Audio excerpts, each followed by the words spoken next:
Hello, everyone. I am Savy. I use she, her pronouns. I also am a pansexual and a romantic individual. I am disabled as well, which I think really intertwines into so many different identities. One other identity I do hold is I am a Jewish woman.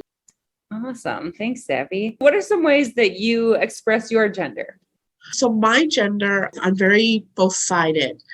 So sometimes I will want to wear like a big floofy dress and look as beautiful and like as fun as I can. But there are other days I'm very like tomboy and I want to wear just like maybe some sweats, jeans, t-shirt, put my hair quickly up, just something easy, be more on that realm on that day because I think these pendulum moves.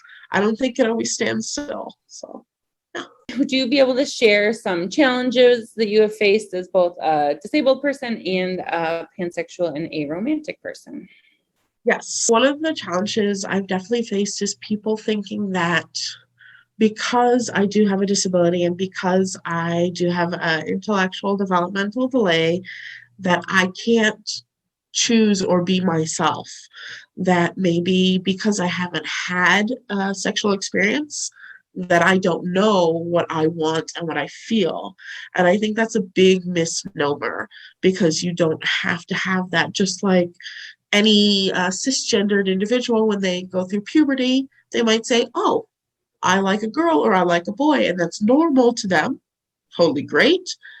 And I think just as well to me, I can say, oh, I like all of these people, but I also don't like the aspect of some of the physical touching.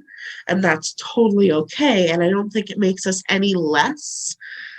So I do find that to be a intersection there also with my disability because I actually don't like to be touched, not just because of being asexual, but also because I'm on the autism spectrum and there's a lot of touch I don't like.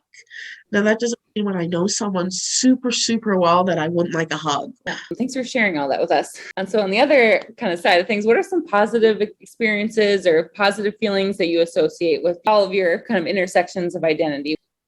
So one thing I'm positive about is the way I'm supported by like certain parts of my family and actually in religious organizations as well. And although the system, like where I was going, which I am not Orthodox, but the rabbi with the college is, and so there would be a male side and a female side, and I kind of was like, uh-oh, where do you go, right?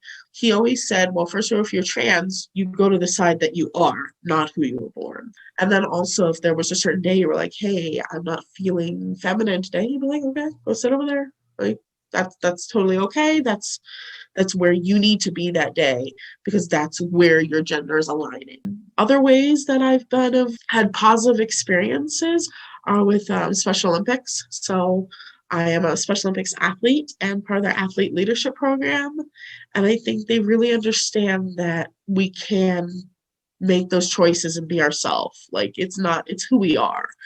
And they're not going to try to change anybody. And I think that's really, really important. Is there any like words of wisdom or just anything you want to share with us? I think the biggest thing to share is that it's okay to be yourself and there's no wrong answer. We're all born into this world not knowing who we are. And some of us maybe just take a little longer to get there. So